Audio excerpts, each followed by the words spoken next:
The following is a special video presentation of the Hennepin County Library.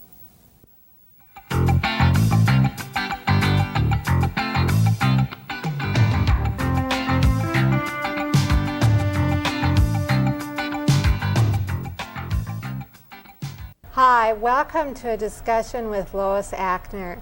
I'm Eileen Cavanaugh from the Hennepin County Library Program Office, and my guest today is the author of How to Survive the Loss of a Parent, a Guide for Adults.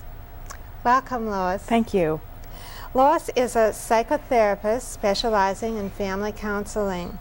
How to Survive the Loss of a Parent is her first book, written with Catherine Whitney. This book features stories of people that have been involved in support groups that you've led for over 7 years, right? Right. How did you decide who would end up in this book? Well, first let me tell you why I decided to do it as a book about family stories. It's actually a group of people who come together, all of whom have had a parent or parents die, and the way they tell their story is over a series of weeks, and you get to know them and their families and some of the history.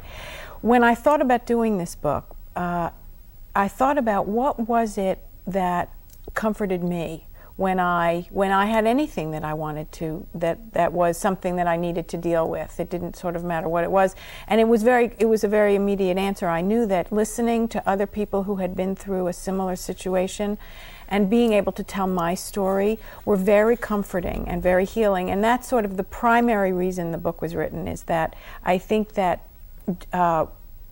sort of joining this group and participating in it through reading is very comforting, because you hear other people that you can identify with, and people have told me about particular individuals in the group and things they've said which ring true for them, and whenever we find someone else who has an experience that's like ours, it reassures us that we're okay, that this is a very normal kind of experience, and that our feelings are legitimate. And so that's the very sort of primary reason the book was written, through people's stories. The way that I chose this is the book is no one person. All the characters are really composites, and what I did is I tried to select people that represented a variety of backgrounds, a variety of issues. Even though there's obviously a similarity in that they're all dealing with the same experience, each family is unique. And so I tried to provide enough difference so that if you read the book, you can understand or sort of identify with someone in the book, or some part of their life. Mm-hmm. So that's how the book was written the way it was. Also, one other thing, when I think about events in people's lives, and over the years working with groups and individuals, I think that the best way to understand anything that happens to us is to understand how our family works, the history of the family, how it came to be the way it is, how decisions get made, just many, many kinds of things that you can understand better if you look at what's your family story, how did it evolve, what's the history of the relationships that you've had, and that helps you understand the impact of events as you move through your life. So that the death of a parent isn't just one event; it's hooked on to all these events. Absolutely, it's hooked on in the past, because you understand what the relationship was. The best way to understand what you've lost is to understand who that person really was in your life, who that person represented in a whole variety of areas that you've had to contend with, and also in the future. One of the things about this loss is that we're adults and we know that our parents will die in our lifetime. We assume that. If I say to someone, do you think this is going to happen in your lifetime? They'll say yes. But somehow we aren't really prepared for the impact it has on relationships with other people. There are so many ways that we miss our parents without really thinking about it until it happens.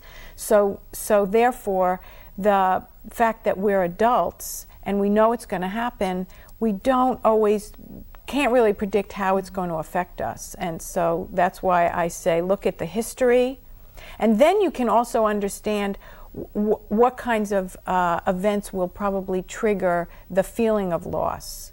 For instance, if you had a relationship with your brother in which your mother acted as a buffer in many ways, and that's very typical in families, that people act as intervene or help explain. You get a phone call from interpreters, exactly, mediators. You get a call from your mother which says, your brother's really upset with you. As opposed to your brother calling you and saying, I'm really upset with you. Well, if even I say it, if your mother dies, when your mother dies, you then have to reestablish a relationship with that person, maybe without even realizing that you're going to have to do that because you weren't even aware of how much you depended on a parent to help you ease through it. So that instead of you calling your brother, you call your mother and say, did he say anything to you about? And that's how communication happens in families. And the more you can get to know that, there's nothing more fascinating than trying to figure out how does communication happen in a particular family? Who says what to whom? Who can you depend on to pass it on? So that when somebody says to me, well, I told my mother and I asked her to please not tell anyone, but meanwhile, you know that she's going to tell exactly the person that you want to know about it. Sort of like a Washington leak. Absolutely, absolutely. And if you understand that, if you get to say, well, how does this work? Because every family will work somewhat differently. Then it's not so surprising to you when you realize that a relationship has undergone a significant change, much more than just the fact that your parent has died. In fact, there's a story that I think is very illustrative of this.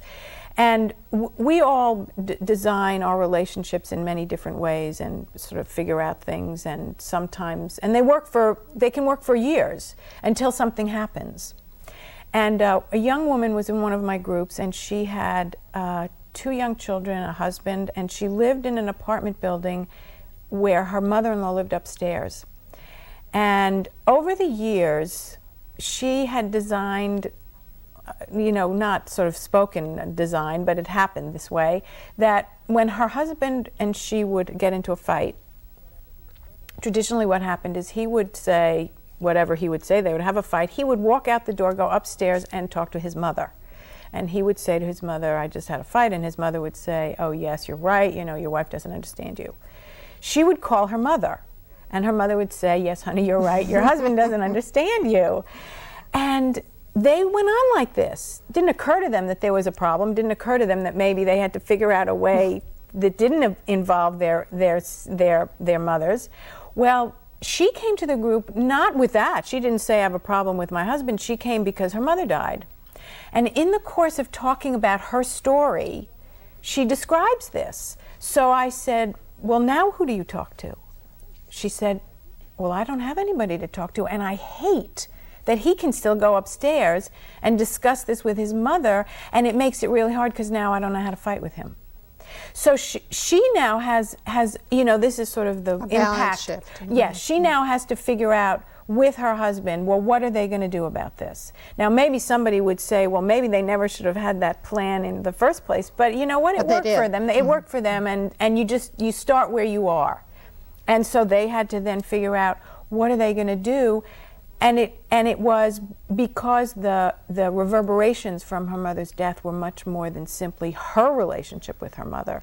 It was how her mother influenced all the relationships she had with her brothers and sisters and her husband and even her children.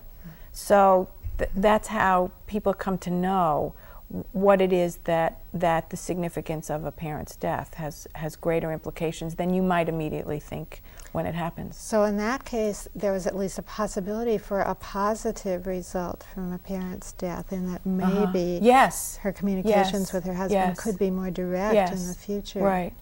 And very often when you have one parent die, if you have a surviving parent, the relationship that you have with your parents usually isn't independent. You don't have an independent relationship with one and an independent relationship with others. Sometimes you go through, one goes through the other.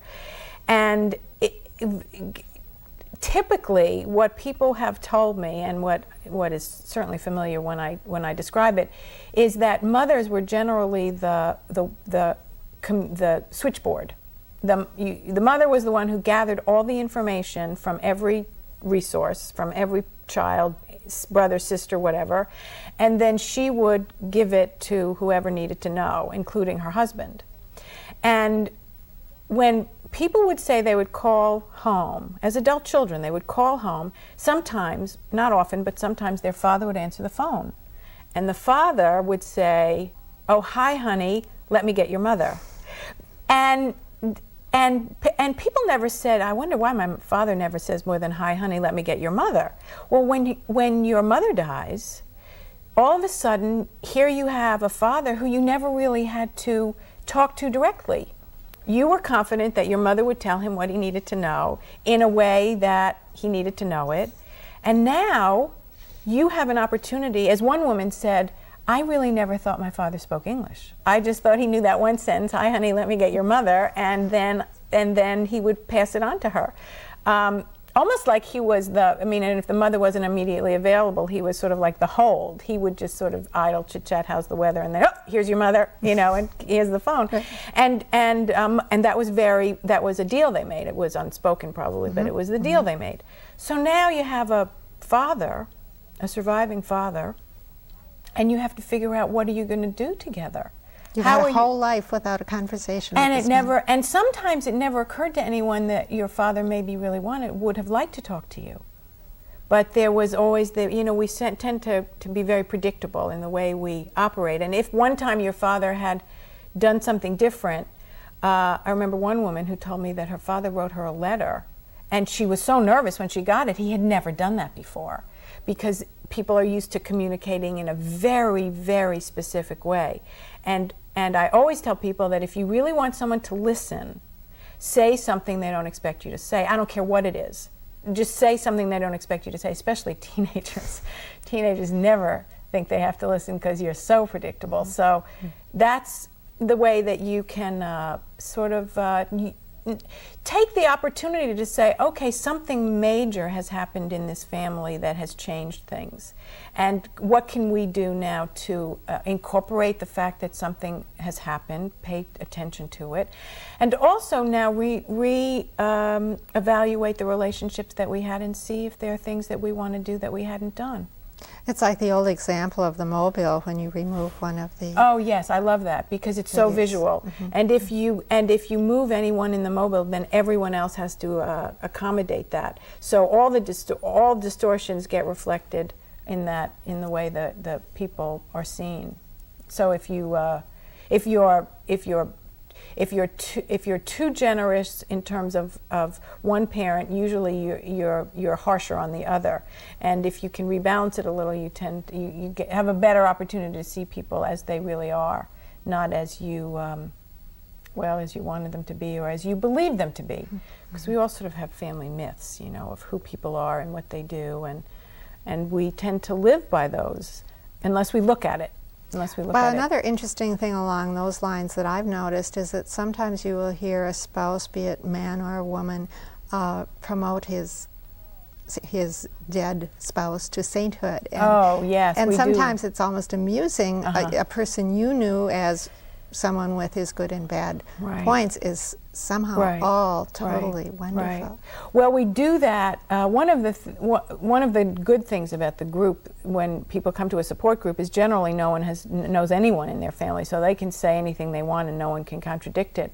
But I have Neil Simon has a play called Jake's Women.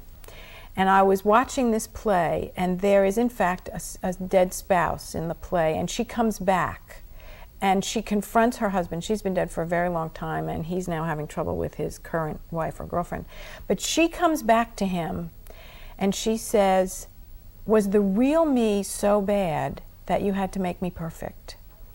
And I sat and I was riveted. I can't even tell you anything else about the play because I was I just kept saying that over and over because it is so true that people, when I suggest that maybe you want to talk about the whole person, because my idea is that if you want to pay tribute to someone, then remembering them as they were is the highest tribute. If you change who they were, then it really isn't in fact a tribute at all, and it isn't a reflection of the truth. And so when I ask people to sort of draw a whole picture, they always say, why do we have to talk about negatives?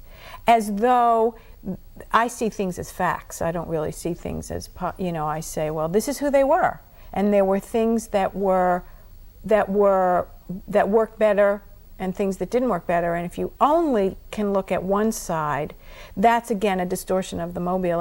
And it's probably true that you've distorted other people to compensate for that. So yes, I think that, I don't exactly know why we decided that when somebody dies, they elevate, their whole character is elevated.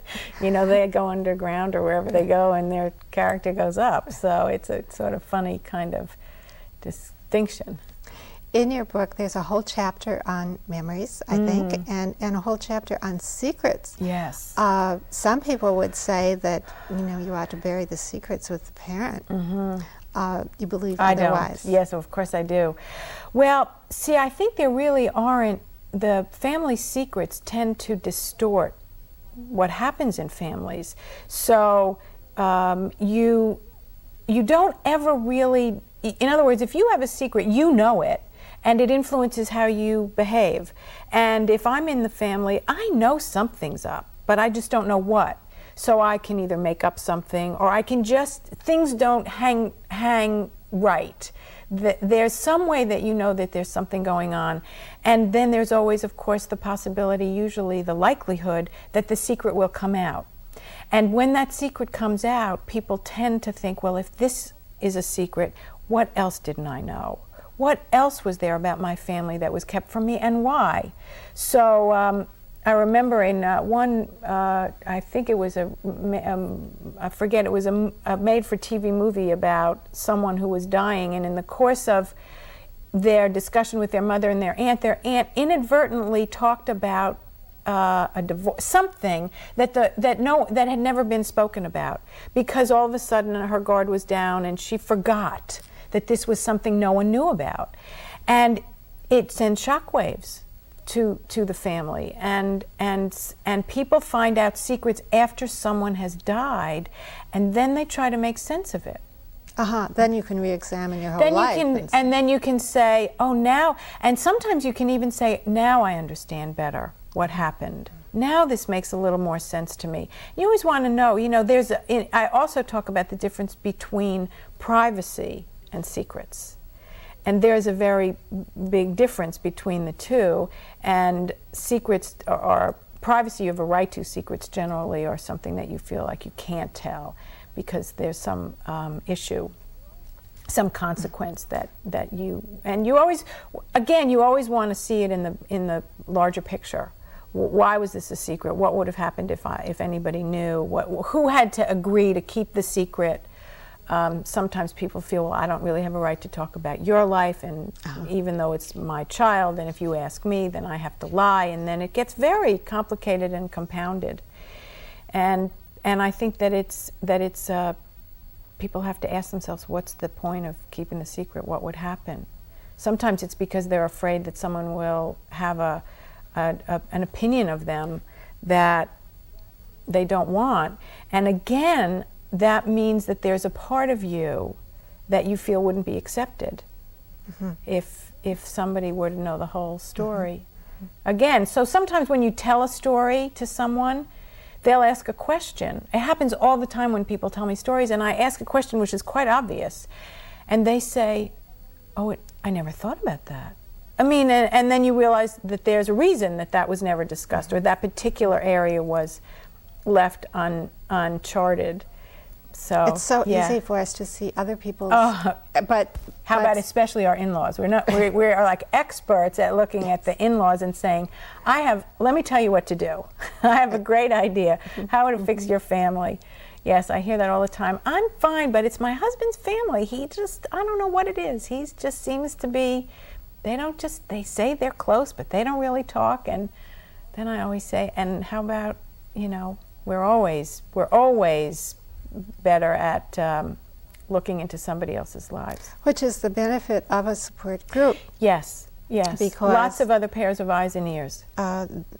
People who are completely distanced. That's right. From an event or a problem Right. can often. Although one of the things that comes up in support groups, even though basically it's a group of people who don't know each other, is one of the things that I say is the very first thing someone has to do when a parent dies, or essentially the first thing that you have to let yourself do, is to experience the sadness and let yourself feel bad. And it's something that we as a culture try to avoid. We have a lot of products and remedies and programs and tablets to feel better, and feel better fast is even better than feeling better. And if you can do it while you're sleeping, that's perfect. But when someone dies, you have to say something very important has happened, and as some people say, it really changes the way they feel inside. And you're not ready to feel better so quickly. You have to let some of that feeling come up, because if you go through it too quickly, you will probably have a consequence down the road. So letting yourself feel bad is something we have to give ourselves permission to do, and the people around us have to resist the temptation to say, let's do something that'll make you feel better. Well, first, I could maybe be more helpful if I let you express what you're feeling now, and don't push you too quickly to doing the feel better so that you feel that you have to do it for me. Mm-hmm. Mm-hmm. And the one thing that I suggest about letting yourself do that is to find ways to comfort yourself. And one of the things support groups do is provide comfort, because it allows people to tell a story and it allows people to listen. But even in a group that's anonymous, and I always say this, and I predict it happens, but it happens every time anyway, I always say, people will talk in here about things that are very uncomfortable. They'll say things to a group of strangers that they may not ever say to their family. And sometimes somebody will say something such as, my mother really never accepted me for what I was. And sure enough, someone else will chime in, that's not true. I think that your mother really did accept you. And I turn and I say, did you meet her mother somewhere that we don't know? Because it's so hard for us to let someone sit with an uncomfortable feeling that I immediately want to take it away from you and say, and then you have then you can't go anywhere with that. Then there's nothing to allow you to say, well, tell me about that. That's a very hard experience. That's not easy to think your mother didn't accept you, rather than to say, no, it's not true. And so then people laugh because I say, when did you meet her mother? I never knew you knew her mother. Did you know he knew you? And so they laugh, and I say, but that's so much instinctive in us. We do it with our children. We want to make it better. They tell us they feel something, and we say, no, you don't really feel that. You feel something else, or we'd rather you feel something else, because we want to help. And I think the best way to help is to let people say what they need to say, and feel like they have permission to do that. And the benefit of that is that when I grew up, I grew up with a culture that never said illness, never talked about cancer, never talked about disease. I mean, there were many things and certainly never in front of children. And children were always expected to be out of the room and away, because that was how you took care of them. They didn't really need to hear about this. And now I think what we know is that children learn from what they see around them and how they see other people coping. So your children learn from observing you. Well, if they never get to see you deal with a strong emotion, if they never get to see you deal with a death, if they never get to see you talk about being sad, they don't know what to do. They're not equipped. So their protection from what is inevitably going to happen to them, and of course things happen, is to let them know that you can go through an experience, survive, that there's a place to ask questions. And so what we do really benefits us, and then benefits the next generation, because they will then have a model. They will know that there is a way to get through certain situations that are very difficult. I don't pretend that they're not. And when people come into talk to me and they say, will I feel better? And I say, I don't know. But maybe you'll let yourself feel bad, which is the first step. And so that's one of the things that we have to learn in general, is that we don't need to fix ourselves so quickly. But as long as we know we can survive, then we're okay. You know how to manage it. You know how, it's sort of what I say is, if you're in a room and you don't see an exit, it's intolerable. You just let me out. But if you're in a room and you say, oh, there's the exit, I know how to get out if I want to, then it becomes okay to sit with it for a while. And then you can do what you have to do, sort of go to work and, manage your life, as long as you know that you've carved out some time to pay attention to the experience that you're having. I thought it was interesting in your book that, to me, the whole task of mourning might seem very insurmountable if you were immediately in that situation, but you've broken it down into sort of 7 steps of mourning, which seemed comforting to me, in that the reader could look at and say, here's where I am, or say, well, I can satisfy myself by starting at the first step here and allowing myself to express my grief, and then I can look back here and see what might be appropriate for me. Also, I think particularly for this loss, because as I said, we're adults and we know that it's going to happen, and so in some way it's almost like there's not it's not legitimate. Oh, well, why aren't you better yet? Why are you? And people come to me and say, everyone said that it would be better after a year. And people have all these theories about this is how long it takes and this is what you have to do. And time heals all wounds, which it doesn't. It covers all wounds, and you can look okay, but I don't think time in and of itself heals wounds, although time is of course an ingredient. But people come to me and they say that one of the things that they find down the road, because in the immediate, people tend to give you some some permission to talk about this. Well, someone who's talking about missing a parent a year later, 2 years later, not that they can't function, but just that they feel it still and they want to talk about it. And many times they will express that their brothers and sisters don't want to hear about it anymore, like, don't talk about this because I don't, or a surviving parent, they're afraid to talk to their surviving parent for fear that the parent will get upset. Or if their surviving parent has decided to move on and is dating and they're still missing their mother, well, that presents a really difficult time, because they want to know, how come my father's moving on and I still can't? And what about that woman he's dating, really? What can we do about her? Let's get, how can we get rid of her? And so sometimes people will say that further down the road, when there's not so, when people don't want to listen anymore, or they say, I feel like I'm burdening people, or their eyes sort of glass over, or people stop calling me. So that's why I think being able to feel that there's a place that you can express yourself is very important. And one of the places, I think, is your wonderful book. Oh, thanks. Thank you so much for being with us. It's a pleasure to have you, Lois. Thank you very much. I actually love being in Minneapolis. Great. Thank you. Thank you.